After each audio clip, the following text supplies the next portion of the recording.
میرے نزدیک 15ویں صدی ہجری اب مجدد کامل الامام المہدی سلسلہ تجدید خلافت کی آخری کڑی کے ظہور کا وقت ہے۔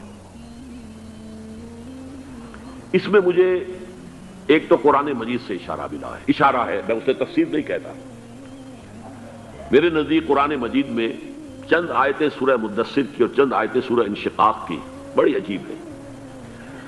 سورہ مدثر کی آیات میں حضور کی آمد کا نقشہ کھینچا گیا ہے، کلا والقمر واللیل اذ ادبر والصبح اذا اسفر انہا لإحدی الکبر نذیرا للبشر لمن شاء منکم ان یتقدم او یتأخر۔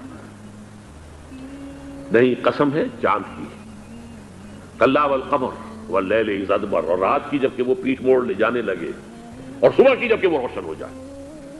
حضور سے پہلے 600 برس ایسے گزرے ہیں دنیا میں کہ نبوت کا سورج نہیں تھا، بس چاند جیسے مستعار روشنی چاند کی ہوتی ہے، تو سابقہ انبیاء کی مستعار روشنی تو کوئی دنیا میں تھی، دھندلی دھندلی جیسی چاند کی ہوتی ہے، لیکن وہ سورج نہیں تھا۔ لیکن اب وہ رات ختم ہو رہی ہے، واللیل اذ ادبر، جا رہی ہے محمد صلی اللہ علیہ وسلم کا سورج، یہ شمس نبوت و رسالت طلوع ہو گیا۔ والصبح اذا اسفر انہا لإحدی الکبر، بہت بڑی باتوں میں سے ایک بات ہے جو ہوئی ہے، وہ معمولی واقعہ نہیں ہے، احدی الکبر، یہ تاریخ انسانی کے عظیم ترین واقعات میں سے ہے بعثت محمدی، نذیرا للبشر، پوری نوع انسانی کے لیے نذیر بن کر آئے۔ یہ تو ہے حضور کا معاملہ، لیکن اب جو معاملہ ہونا ہے دوبارہ، اس لیے کہ خلافت علی منہاج النبوت دوبارہ اب قائم ہوگی انشاءاللہ۔ حضور کے بعد میں آپ کو بتا چکا ہوں، خلافت راشدہ ختم ہونے کے بعد سے زوال زوال زوال زوال زوال زوال زوال زوال زوال، تھوڑا سا 2.5 سال کا 2 سال کا وقفہ آیا ہے حضرت عمر بن عبدالعزیز کا، ورنہ زوال زوال زوال زوال زوال۔ اگرچہ اس زوال کو 1000 سال لگے ہیں، یہ عمارت جو محمد نے بنائی تھی ایک دن میں نہیں گر گئی صلی اللہ علیہ وسلم، کھنڈر بتا رہے ہیں عمارت عظیم تھی، 1000 سال کے بعد پھر یورپ کے سیلاب نے آ کر اس کو گرایا ہے اور ختم کیا ہے، ورنہ 1000 سال تک سطوت و شوکت کے ساتھ امت مسلمہ تو موجود رہی ہے، چاہے اسلام جو ہے وہ حکومت کی سطح پر موجود نہیں تھا۔ بہرحال اب جو اس کا دور آیا ہے دوبارہ خلافت علی منہاج النبوہ کا دور، اس کا نقشہ سورہ انشقاق میں کھینچا گیا ہے، فلا اقسم بالشفق۔ اب دیکھیے سورج غروب ہو گیا، حضور کی بعثت کے وقت وہ سورج رسالت طلوع ہوا تھا، اب وہ سورج غروب ہو چکا ہے۔ سورج کے غروب ہونے کے بعد صرف روشنی رہ جاتی ہے شفق کی، سرخ سی، بس وہی باقی رہ گئی، اور باقی کیا رہ گیا؟ بدا الاسلام غریبا ویسعود کما بدا فطوبی للغرباء، فلا اقسم بالشفق واللیل وما وسق، رات کی سی تاریکی ہے اور تو کچھ اس نے اپنے اندر جمع کر لیا ہے، والقمر اذا اتسق، اور قسم ہے چاند کی جبکہ وہ بھر جائے، پورا بھرتا ہے کتنے دنوں میں؟ 14 دن، اور 14 صدیوں کے بعد اب پہلی صدی کا جس نے کہ تجدید کامل کی عمر بن عبدالعزیز، 14 صدیوں کے بعد اب 15ویں صدی میں الامام المہدی کے ظہور کا وقت قریب ہے۔ اب جو کچھ مجھے حضرت امام المہدی کے بارے میں کہنا ہے، دوبارہ اپنی بات کر رہا ہوں، یہ میرا ذاتی گمان ہے، اختلاف کیا جا سکتا ہے، میرا گمان یہ ہے کہ یہ اب جو مجدد آئیں گے وہ حضرت مہدی ہوں گے۔ پہلی بات تو یہ جان لیجئے کہ مہدی 2 ہیں، ایک شیعوں کے مہدی، ایک سنیوں کے مہدی، ان میں بڑا فرق ہے۔ شیعہ حضرات مہدی کو مانتے ہیں، وہ ان کے 12ویں امام ہیں، ان کے عقیدے کے مطابق انہیں پیدا ہونے کے فوراً بعد اس اندیشے سے کہ انہیں قتل کر دیا جائے گا ایک غار میں چھپا دیا گیا تھا، تقریباً 1200 برس سے وہ اس غار کے اندر ہیں، وہ روپوش ہیں، چھپے ہوئے ہیں، اسی لیے انہیں امام غائب کہا جاتا ہے، اور اب ان کا انتظار ہو رہا ہے، اس لیے انہیں امام منتظر بھی کہا جاتا ہے۔ اس لیے شیعوں کے دارالعلوم جو ہوتے ہیں، دارالعلوم المنتظر، وہ اس لیے کہ ان کا انتظار کیا جا رہا ہے۔ تو یہ ہے، اب وہ ان کا خیال ہے کہ آخری دور میں، آخری زمانے میں وہ ظاہر ہو جائیں گے، غار سے نکل آئیں گے۔ دیکھیے میں اس عقیدے کو اس بنا پر رد نہیں کرتا، یہ ناممکن ہے کہ کیسے کوئی شخص جو ہے 1200 برس تک کسی غار کے اندر زندہ رہ سکتا ہے، نہیں، میں سمجھتا ہوں ممکن ہے۔ 300 برس تک اصحاب کہف رہے کہ نہیں رہے؟ سوئے رہے 300 ایئرس مانتے ہیں. حضرت عیسیٰ اسی حیات عرضی کے ساتھ 2000 سال سے موجود ہیں آسمان پہ کہ نہیں ہے؟ آپ کو معلوم ہے حضرت عزیر 100 برس تک مرنے کے بعد دوبارہ زندہ کر دیے گئے. فَأَمَاتَهُ اللَّهُ مِئَةَ عَامٍ ثُمَّ بَعَثَهُ. تو ناممکنات میں سے کوئی سوال پیدا نہیں ہوتا. لیکن یہ کہ آیا کوئی امامت معصومہ کا تصور قرآن اور حدیث سے ہمیں ملتا ہے؟ پھر یہ کیا یہ موروثی امامت کہ حضرت علی کی نسل جو حضرت فاطمہ سے چلی ہے اسی میں یہ امامت ہوگی؟ اس کے لیے ہمارے پاس کوئی دلیل نہیں ہے، ہم اس کو تسلیم نہیں کرتے. ہم تو سمجھتے ہیں کہ معصومیت ختم ہو گئی محمد الرسول اللہ صلی اللہ علیہ وسلم پر. خاتم المعصومین ہے محمد الرسول اللہ. اب ان کے بعد تو اجتہاد ہے اور خلافت ہے. عام معاملات میں اجتہاد ہوگا، نظام خلافت کا ہوگا. تو ہمارے نزدیک جو میں جس مہدی کا نام لے رہا ہوں وہ مہدی ہے جو ایک مجدد ہوں گے، جیسے کہ مجددین کے نام میں نے آپ کو گنوائے ہیں. مجدد الفسانی ہو، شاہ ولی اللہ ہو، سید احمد بریلوی ہو، شیخ الہند ہو. ایک ہوں گے انسان جو پیدا ہوں گے انسانوں کی طرح عام طور پر اپنی عمر کو پختگی کو پہنچیں گے، پھر وہ سامنے آئیں گے منظر پر، پھر وہ کام کریں گے، قیادت کریں گے. عرب میں ان کا ظہور ہوگا. دوسری بات یہ نوٹ کر لیجئے حضرت مہدی کے بارے میں، ہمارے ہاں احادیث کے جو مجموعے ہیں ان میں جو ٹاپ کے 2 مجموعے ہیں ان میں کہیں حضرت مہدی کا ذکر نہیں ہے، نہ صحیح بخاری میں نہ صحیح مسلم میں. لیکن ہم اسے نظر انداز نہیں کر سکتے کہ صحائح ستہ کی بقیہ 4 کتابوں کے اندر موجود ہیں، لہذا نظر انداز نہیں کر سکتے، اگنور کرنا ممکن نہیں ہے. اب اس میں میں چاہتا ہوں کہ کچھ حدیثیں آپ کو میں سناؤں جن میں حضرت مہدی کا تذکرہ کیا گیا ہے. پہلی ہے وعن عبداللہ ابن مسعود قال قال رسول اللہ صلی اللہ علیہ وسلم. حضرت عبداللہ ابن مسعود سے روایت ہے، وہ فرماتے ہیں کہ حضور نے ارشاد فرمایا لا تذهب الدنيا حتى يملك العرب رجل من اہل بیتی. یہ دنیا ختم نہیں ہوگی جب تک کہ عرب پر میرے اہل بیت میں سے ایک شخص کی حکومت قائم نہ ہو. اور آپ کو معلوم ہے کہ آج تک عرب پر حضور کے اہل بیت کی کوئی حکومت قائم نہیں ہوئی. اور جب قائم ہوئی بھی تھی حضرت علی کو اگر شمار کیا جائے، اس لیے کہ حضور نے وہ جو مشہور واقعہ ہے کہ ایک چادر میں لے لیا تھا حضرت علی کو اور حضرت فاطمہ اور حضرت حسنین کو، اللہم ہؤلاء اہل بیتی، اے اللہ یہ بھی میرے اہل بیت ہیں.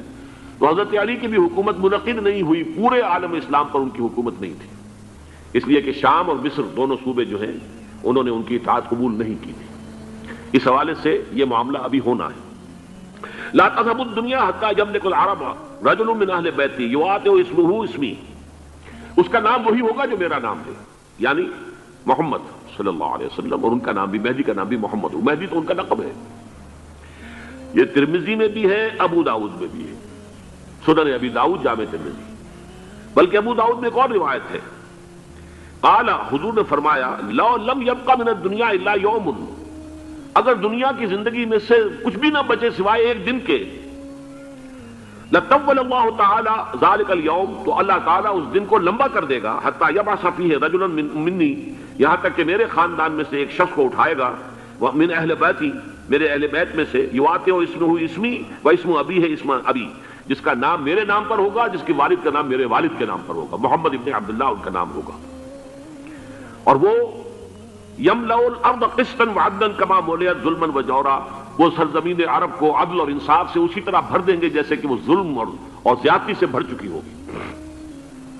دوسری روایت ہے حضرت ابو سعید خدری رضی اللہ تعالی عنہ سے، حضور نے فرمایا المہدی منی اجل الجبہۃ اقن الانف یملأ الارض قسطا وعدلا کما ملئت ظلما وجورا یملک 7 سنین، رواہ داؤد.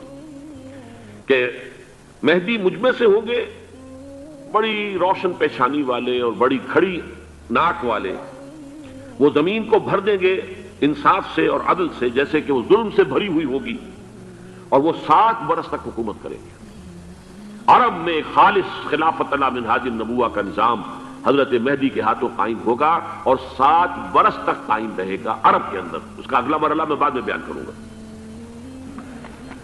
تیسری روایت، اور اس کو میں اس لیے خاص طور پہ سنا رہا ہوں کہ اس میں وہی الفاظ آئے ہیں جو میں نے ابتدا میں حدیث آپ کو سنائی تھی اس کے الفاظ ہیں. عن ابی سعید قال ذکر رسول اللہ صلی اللہ علیہ وسلم بلاء یصیب هذه الامہ حتی لا یجد الرجل ملجا یلجا الیہ من الظلم. حضور نے ذکر فرمایا کہ ایک دور ایسا آئے گا انتہائی ابتلا اور آزمائش اور مصائب کا کہ کسی شخص کو کوئی سر چھپانے کی جگہ نہیں ملے گی اس ظلم سے اپنے آپ کو بچانے کے لیے. فَيَبْعَثُ اللَّهُ رَجُلًا مِنْ عِتْرَتِي وَأَهْلِ بَيْتِي، تو پھر اللہ میرے خاندان میں سے، میرے اہل بیت میں سے اٹھائے گا ایک شخص کو.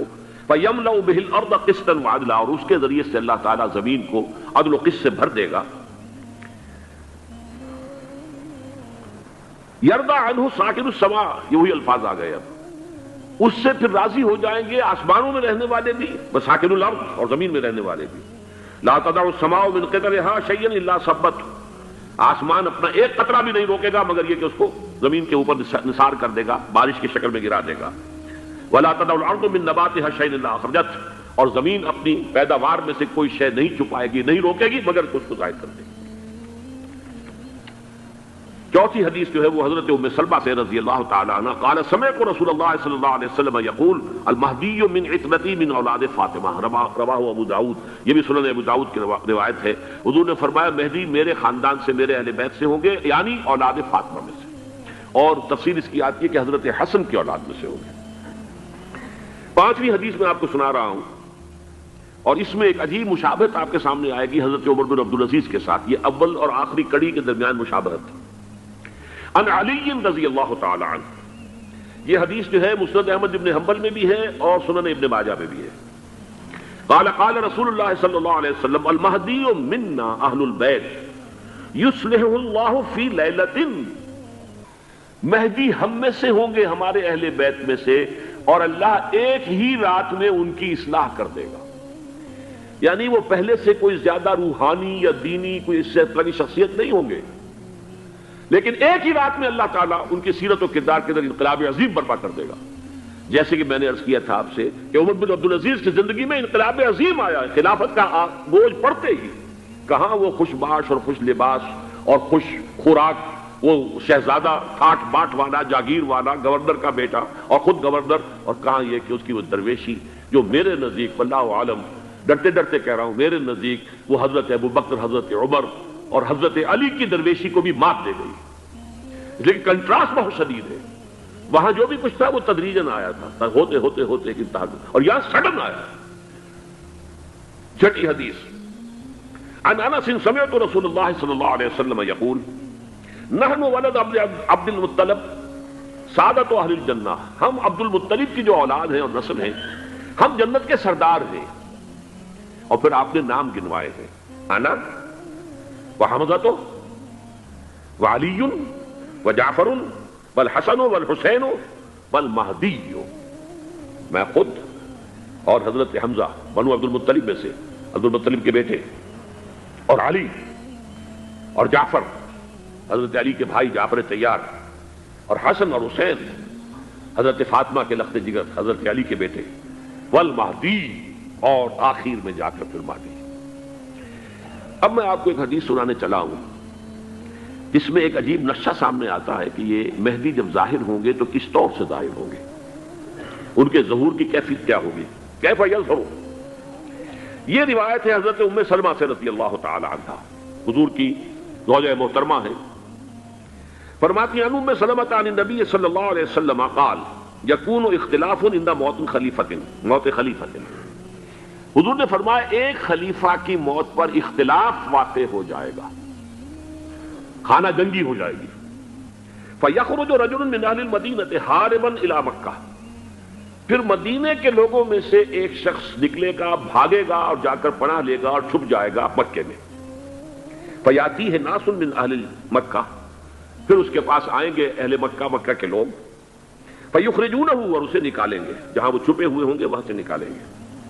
وَهُوَ كَارِهٌ، اور وہ بالکل اس کو پسند نہیں کر رہے ہوں گے، نہ وہ خواہش مند ہوں گے کہ ان کو ہاتھ پر بیعت کی جائے، نہ وہ یہ چاہیں گے کہ وہ میدان میں آئیں اور ان کو جو ہے اپنا لیڈر مانا جائے. وَهُوَ كَارِهٌ فَيُبَايِعُونَهُ بَيْنَ الرُّكْنِ وَالْمَقَامِ، لیکن لوگ جو ہے پھر اصرار کے ساتھ ان کے ہاتھ پر بیعت کریں گے رکن اور مقام کے درمیان. رکن وہ کونا ہے خانہ کعبہ کا جس میں حجر اسود لگا ہوا ہے، اور مقام ابراہیم جو ہے، ان دونوں کے مابین جو یہ علاقہ ہے یہاں پر وہ بیعت ہوگی. وَيُبْعَثُ إِلَيْهِ بَعْثٌ مِّنَ الشَّامِ، ان کے خلاف ایک لشکر بھیجا جائے گا شام سے. نہیں کہا جا سکتا کہ باسی حکومت اس وقت کی جو ہے اس کی طرف سے کوئی مسئلہ اس طرح کا اٹھ کھڑا ہو، اس لیے کہ ابھی تو بہرحال باسی حکومت وہاں ہے۔ فَيُخْسَفُ بِهِمْ بِالْبَيْضَاءِ بَيْنَ مَکہ وَالْمَدِینَہ، لیکن اللہ تعالیٰ اس لشکر کو مکے اور مدینے کے درمیان وادی بیضاء میں دھسا دے گا زمین کے اندر پورے کے پورے لشکر کو۔ فَإِذَا رَأَى النَّاسُ ذَلِكَ، جب لوگ یہ دیکھیں گے اتنی بڑی نشانی ظاہر ہو گئی، أَتَاهُ أَبْدَالُ الشَّامِ وَعَصَائِبٌ من العراق فَيُبَايِعُونَهُ، اب شام سے سارے کے سارے جو اولیاء اللہ ہیں وہ بھی آئیں گے اور عراق سے جوک در جوک لوگ آئیں گے اور ان سے بیعت کریں گے۔ وَيَعْمَلُ فِي النَّاسِ بِسُنَّةِ نَبِيِّهِمْ، پھر وہ عمل کریں گے لوگوں کے مابین، حکومت کریں گے اپنے نبی کی سنت کے مطابق۔ وَيُلْقِ الْإِسْلَامُ بِجَرَانِهِ، اور اسلام اپنی گردن زمین پر ٹکا دے گا۔ وَالْأَرْضَ فِي الْأَرْض، زمین میں۔ فَيَلْبَسُ 7 سنین، پھر وہ 70 برس تک حکمران رہیں گے، 7 برس تک حکمران رہیں گے۔ ثم یتوفا، پھر ان کا انتقال ہوگا۔ ویصلی علیہ المسلمون، اور مسلمان ان پر نماز پڑھیں گے۔ یہ جو میں نے آپ کے سامنے نقشہ کھینچا ہے، اس سے اب میں ایک نتیجہ نکالتا ہوں، اسے بھی میرا گمان کہیے، اختلاف بھی کر سکتے ہیں آپ، اگر اس کو وزنی سمجھے تو قبول بھی کر سکتے ہیں۔ وہ یہ ہے کہ میرے نزدیک شاہ فہد کے انتقال پر لا محالہ یہ صورتحال پیدا ہو جائے۔ ولی عہد وہاں ہے عبداللہ بن عبدالعزیز، امریکہ کو وہ پسند نہیں کرتے اور امریکہ انہیں پسند نہیں کرتا، یہ بالکل تشخص بام ہے۔ امریکہ نے لازماً جس طریقے سے اپنے پنجے گاڑے ہیں سعودی عرب کے اندر، اپنا فوجی اڈا بنایا ہے، تو آسانی کے ساتھ وہاں سے اپنے پنجے ہٹانے کے لیے تیار نہیں۔ ایک حدیث میں آتا ہے قرن الشیطان، نجد سے شیطان کا سینگ برآمد ہوگا، وہ شیطان کا سینگ ہے۔ جو میزائل وہاں پر لگے ہوئے ہوں گے اس وقت در حقیقت وہ سارے کے سارے جو ہیں وہ شیطان کے سینگ ہیں۔ بہرحال کوشش وہ کرے گا کہ جیسے کہ اس نے جارڈن میں کیا، کتنے عرصے سے وہاں شاہ حسین کا چھوٹا بھائی حسن جو ہے وہ ولی عہد تھا، عین وقت کے اوپر آ کر، اور پتہ نہیں کیسی کیسی دوائیاں دے کر اسے لے کر آئے ہیں شاہ حسین کو، مرتے ہوئے کو تھوڑی دیر زندہ رکھنے کے لیے، اور وہ تبدیلی کروا کر جو ہے واپس لے گئے۔ تو یہ معاملہ ہوا ہے، تبدیلی کروا دی، وہاں تو ہو گئی آرام سے، کوئی بات نہیں۔ بحرین میں بھی غالباً ایسا ہی معاملہ ہوا ہے، واللہ عالم، مجھے یاد پڑتا ہے کہ وہ چاہتے ہیں کہ ہمارا پسند کا آدمی آئے۔ اگر سعودی عرب میں یہ کام کیا گیا تو اس کا لازمی نتیجہ خانہ جنگی ہوگا، اس لیے کہ وہاں کی روایت یہ بڑی سخت ہے، بڑی پختہ ہے۔ پھر یہ کہ وہاں جو ہے امیر عبداللہ جو ہے، جو وہاں پر اگرچہ سپہ سالار وہ نہیں ہے، کمانڈر ان چیف وہ نہیں ہے، کمانڈر ان چیف تو کوئی اور ہے، لیکن الحرس الوطنی جو ہے، نیشنل گارڈز، بہت بڑی فورس ہے وہ، اصل بیڈوین فورس جو ہے صحرا کے لوگوں کی، عرب فورس، وہ در حقیقت الحرس الوطنی ہے، نیشنل گارڈ ہے، اور اس کا کمانڈر ان چیف یہ ہے امیر عبداللہ۔ تو لازماً یہ شکل جو ہے پوری ہو کر رہے گی۔ جیسے ہی یہ معاملہ ہوا شاہ فہد کے انتقال کا، تو یہ اختلاف ہوگا، خانہ جنگی ہوگی، پھر کوئی اللہ کا بندہ جو ہوگا۔ میرے نزدیک، میں آج سے کوئی 6-7 سال پہلے سالانہ اجتماع تھا تنظیم اسلامی کا راولپنڈی میں، میں نے اس وقت وہاں کہا تھا، اس سے ذرا اخبارات میں بھی کچھ وہ کنٹروورسی آئی تھی کہ میرے نزدیک امام مہدی پیدا ہو چکے ہیں، ان کے ظہور کا وقت قریب ہے۔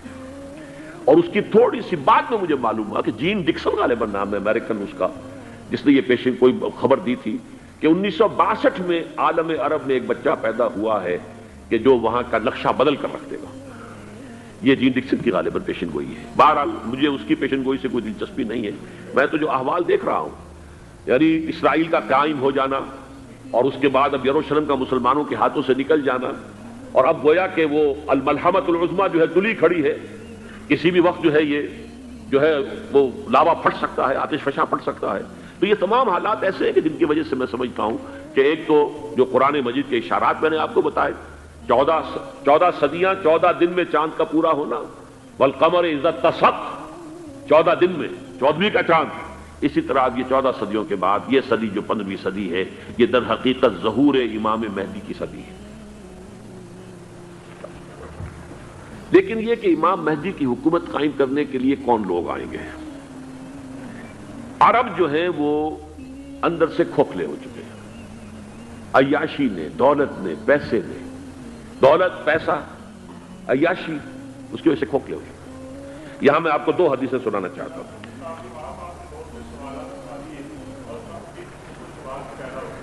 بہت سے ہو گئے، آپ اطمینان سے تشریف رکھیے۔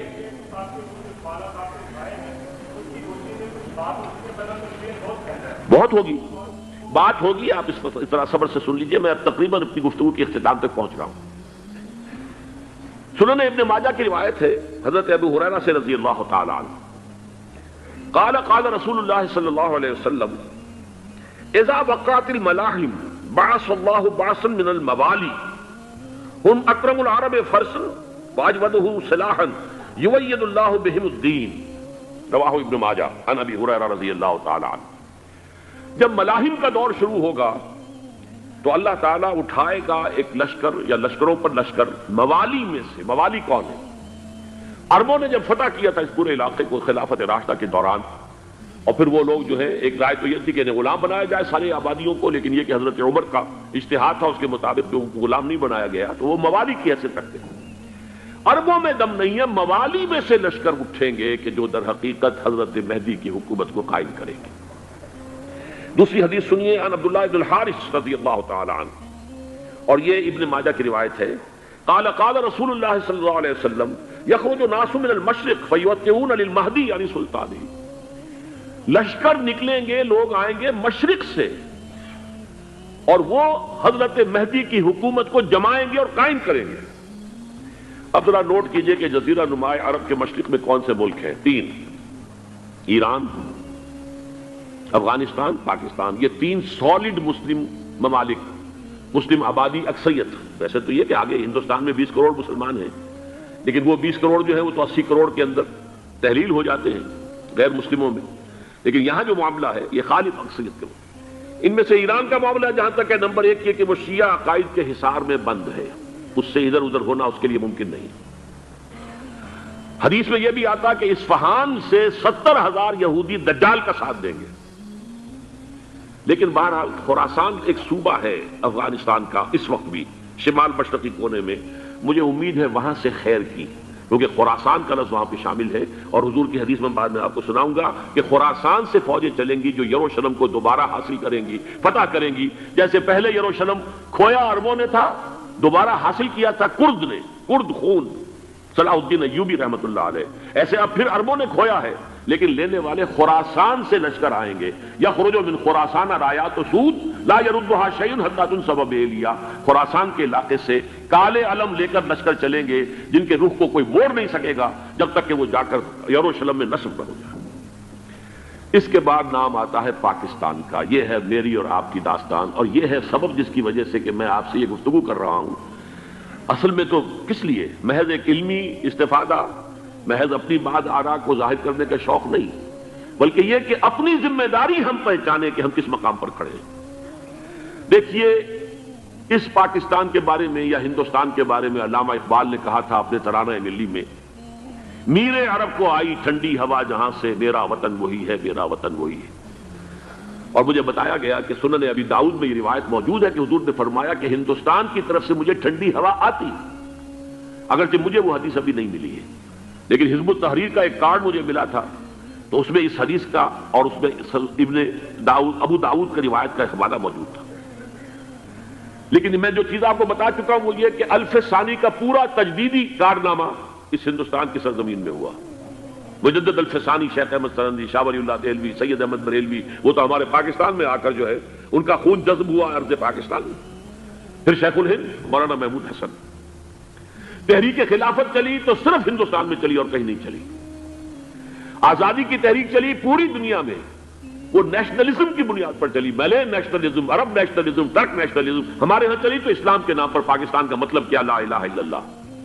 پھر پاکستان قائم ہوا معجزے کے طور پر، بلکہ نازل ہوا ہے لیلۃ القدر میں، انا انزلناہ فی لیلۃ القدر، جیسے قرآن نازل ہوا ہے لیلۃ القدر میں، یہ پاکستان بھی نازل ہوا ہے لیلۃ القدر میں۔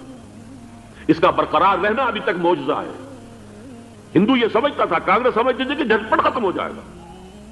پھر یہ کہ اس کا قرارداد مقاصد کا پاس ہو جانا، مزید بھی اور اضافی دفعات دستور میں آ جانا، اب کمرشل انٹرسٹ کو ربا قرار دے کر حرام قرار دینا، یہ سارے لینڈ مارکس ہیں کہ جو اشارہ کر رہے ہیں کسی چیز کی طرف، معاملہ کدھر جا رہا ہے۔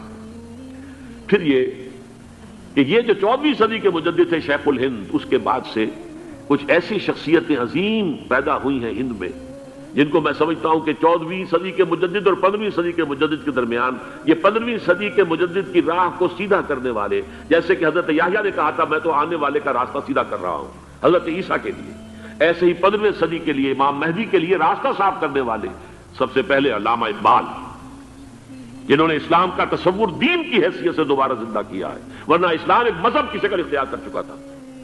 پھر مولانا مودودی، مولانا ابوالکلام آزاد حکومت الہیہ کے نعرے کے ساتھ میدان میں آئے۔ یہ اقبال نے جو تصور پیش کیا تھا اس پر عملی جدوجہد کے لیے حزب اللہ قائم ہوئی۔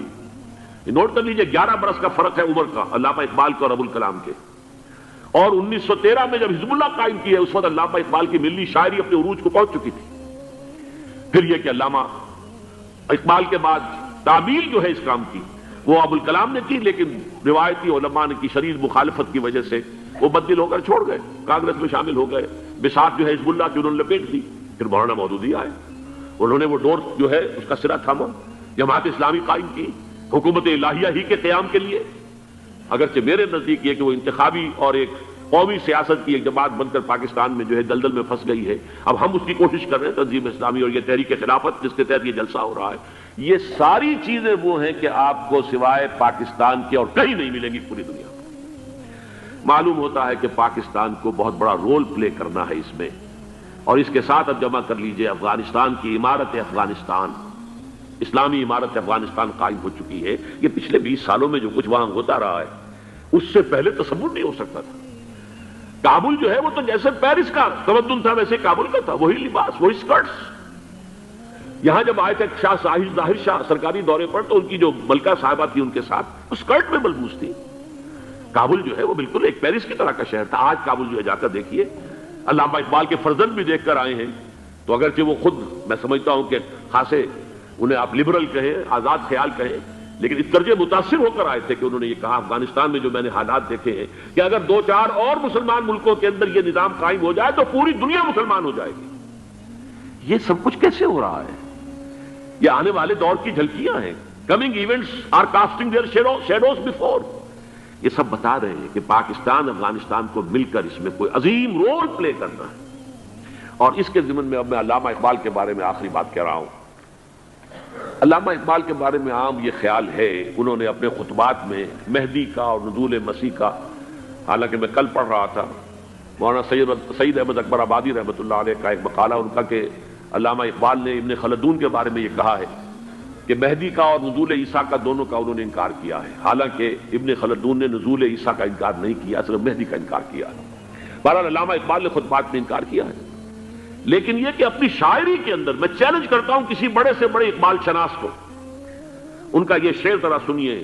خضر وقت از خلوت دشت حجاز آید بروں، کارواں زی وادی دور و دراز آید بروں۔ خضر وقت، امام وقت، رہنمائے وقت، قائد وقت، خلوت دشت حجاز، حجاز کی صحرا کی کسی خلوت گزینی سے نکل کر باہر آئیں گے۔ میں حیران ہوتا ہوں علامہ کے اس فکر پر اور اس مصرے پر۔ یہاں انہوں نے شیعہ اور سنی دونوں کے کانسیپٹ جمع کر دیے۔ شیعہ کا کانسیپٹ یہ چھپے ہوئے کسی غار میں وہاں سے برآمد ہوں گے، اور ہمارا کانسیپٹ میں ام سلمہ رضی اللہ تعالیٰ عنہ کی حدیث سنا چکا، چھپے ہوئے ہوں گے وہ وہاں پر، مدینے سے نکل کر آ کر مکے میں چھپ جائیں گے۔ اس خانہ جنگی کی حالت میں لوگ ان کی طرف دیکھ رہے ہوں گے، سوچتے ہوں گے انہیں میدان میں آنا چاہیے، کوئی پارٹ پلے کرنا چاہیے، امت کی رہنمائی کرنی چاہیے، لیکن وہ چھپیں گے، وہ کارے ہوں گے، وہ اس ذمہ داری کو قبول نہیں کرنا چاہیں گے، جا کے چھپ جائیں گے مکے میں، وہاں سے مکے والے انہیں نکالیں گے، اور وہ کارے ہوں گے، انہیں بالکل یہ پسند نہیں ہوگا کہ ذمہ داری اٹھائیں۔ تو خضر وقت از خلوت دشت حجاز آید بروں، کارواں زی وادی دور و دراز آید بروں۔ کارواں جو چلے گا ان کی مدد کے لیے اس وادی دور و دراز، اس عظیم وادی دور و دراز، یہ وادی سندھ ہے۔